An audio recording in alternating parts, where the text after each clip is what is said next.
This is Across the Aisle, a new podcast from the National Conference of State Legislatures. I'm Kelly Griffin.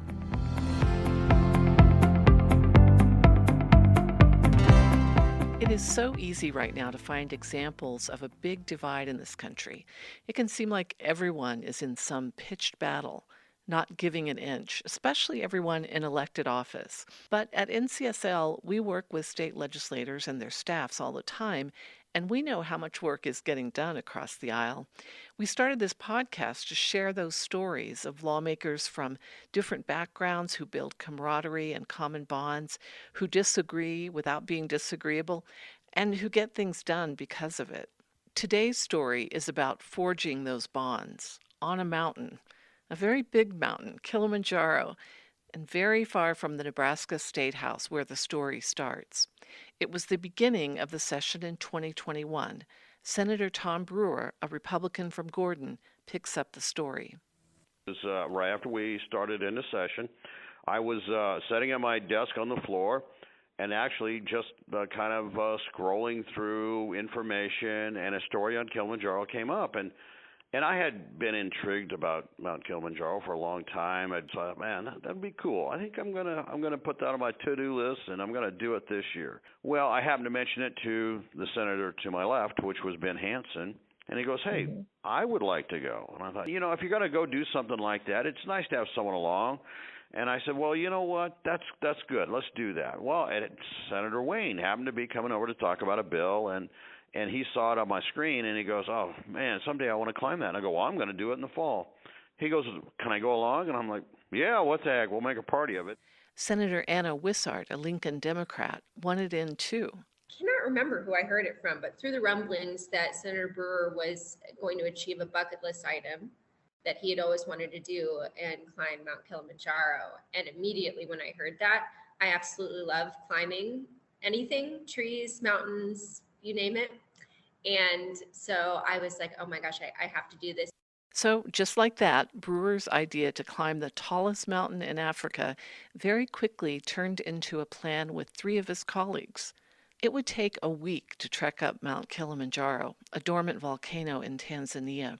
It's just over 19,000 feet and the tallest freestanding mountain in the world. And they'd need all the time they had to be ready for the September trip. By the end of the session, one more senator approached Brewer, 68-year-old farmer Dave Merman, a Glenville Republican. Brewer was a little surprised. Merman kind of was too. He'd only ever camped in his backyard with his kids and hadn't been on a mountain since he'd skied 20 years earlier. But he was drawn to the challenge and to Brewer's leadership. Of course, he's been in the mountains of Afghanistan and, of course, been severely injured, 2 Purple Heart. That's another reason I wanted to go on the trip, just to be around a person that served our country like that and, to get to know him better. Some staffers and others joined too. Then a film crew got wind of it and made arrangements to document the trek. If any of Brewer's colleagues thought this was in any way a pipe dream, he quickly made sure they understood the reality. He was a colonel who'd served 6 tours in Afghanistan, after all. Brewer laid out the kind of training they'd need to do, the gear they'd need, right down to the lip balm and sunscreen. I was kind of driving all of this because I didn't want it to fail. I didn't want anybody to not make it because they forgot something or they didn't understand what they needed to do. I wanted everything perfectly clear.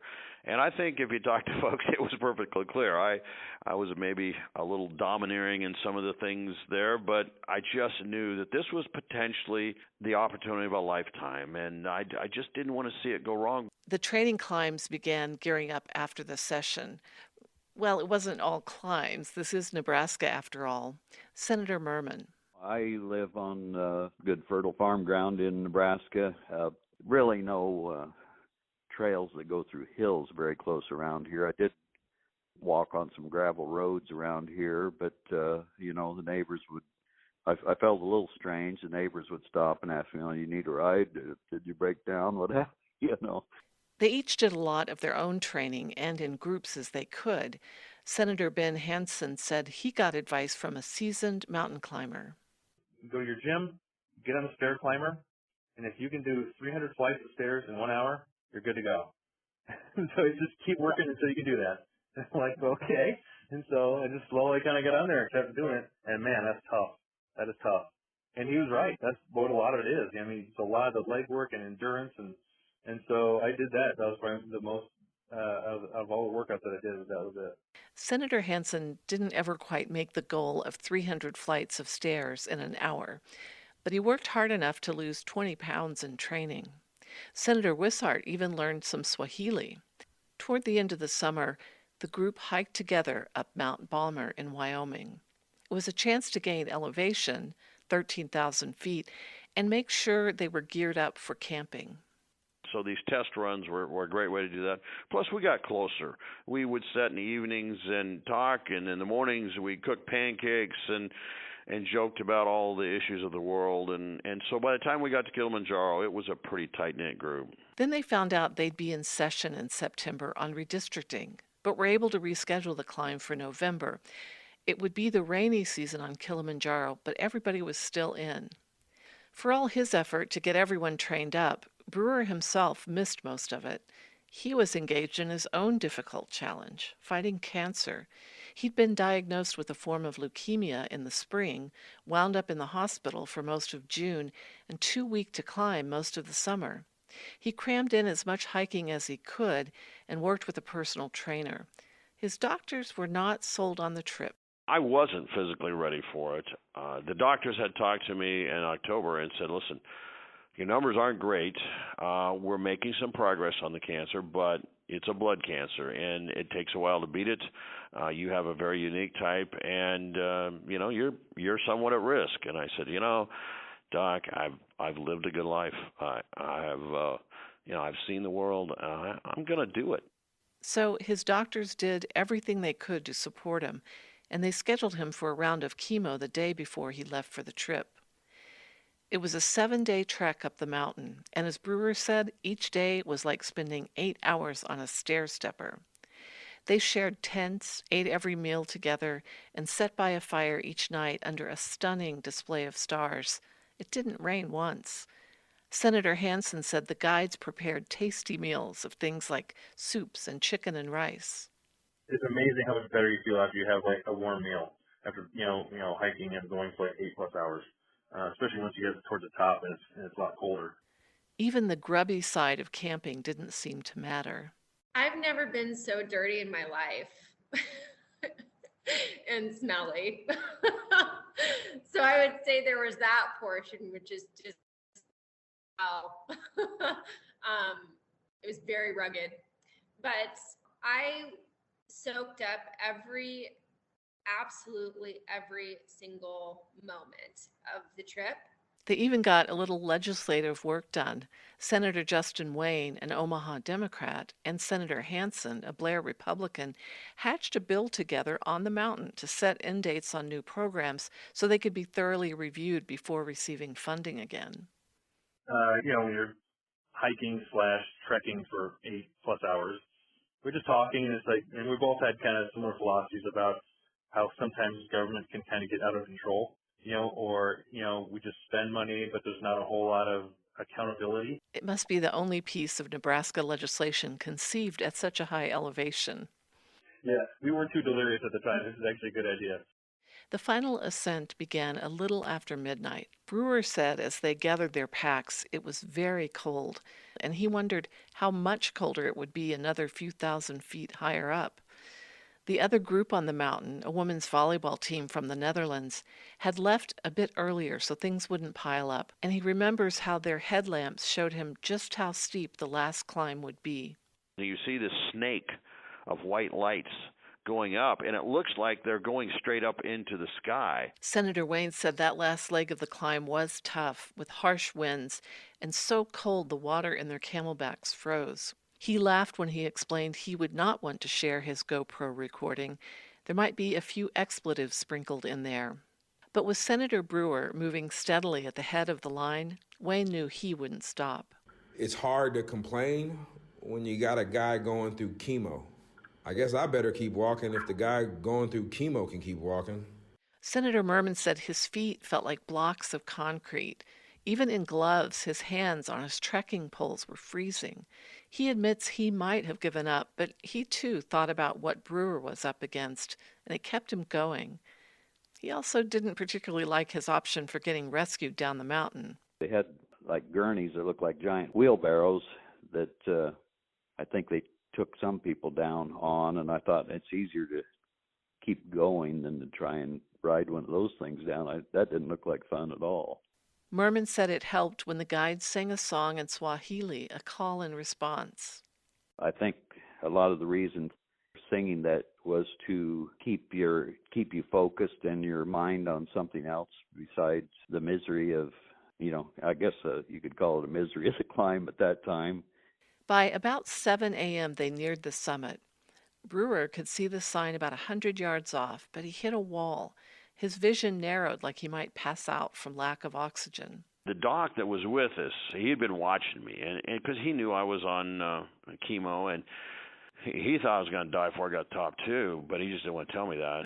They'd all been pulling together the whole trip, but in the final yards, it was truly a team effort. No one was going to let Brewer miss the summit if they could help it. We'd been hiking since midnight, and it was 7 in the morning.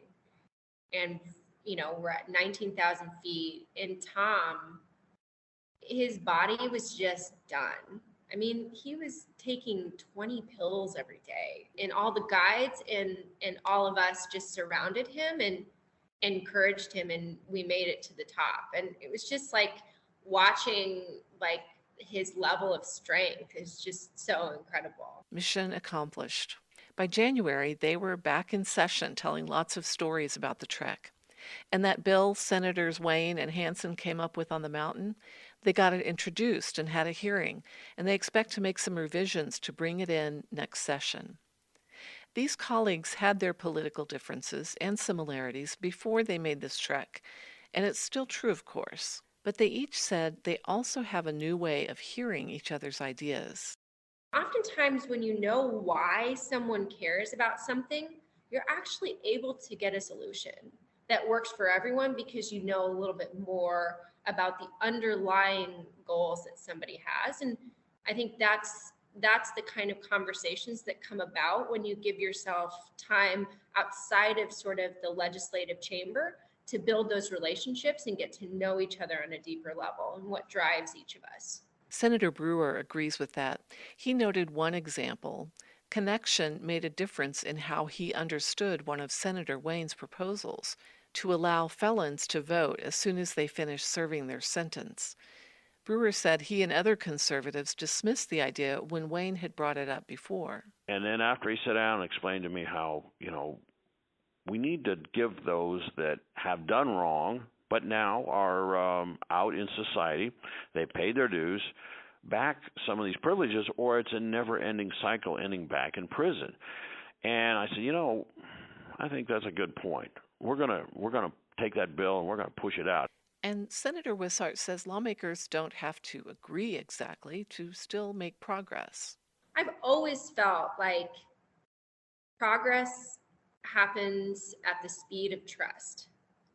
And when you build really strong foundational friendships with people, you are more likely to be curious, not offended when they challenge you, open to new ideas, and trusting that that person is not looking, when they're challenging you, to at all hurt you in any way. They just have a different perspective. And so that's, that Kilimanjaro trip, that really built a lot of that trust. The senators each say the trip up the mountain was invaluable. Senator Hansen. I think it really helps in the communication and kind of drives down some of the animosity I think that can occur in politics because you don't get to know each other very much, and so you just judge each other fast and based on an R or D behind their name. But I think when you kind of do something different, I think that helps in the whole process. It cuts down on a lot of this negativity that a lot of people hate in politics now. But they definitely don't think their colleagues need to climb a huge mountain to develop trust and friendships that will serve them well as legislators. I'm Kelly Griffin, and that's our Across the Aisle story for this episode. What's your story of working across a political divide in your state house, whether you are staff or a legislator? How did you come to agreement on something that didn't seem possible at first? What have you done to connect with your fellow lawmakers and staffers? Those are the kind of stories we want to share on Across the Aisle. So please send an email to acrosstheaisle@ncsl.org with your story. Thank you for listening.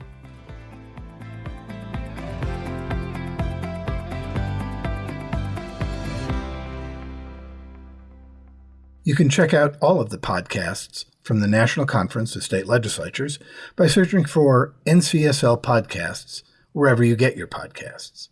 Tim Story, NCSL's CEO, hosts Legislatures, The Inside Story, where he focuses on leadership and legislatures.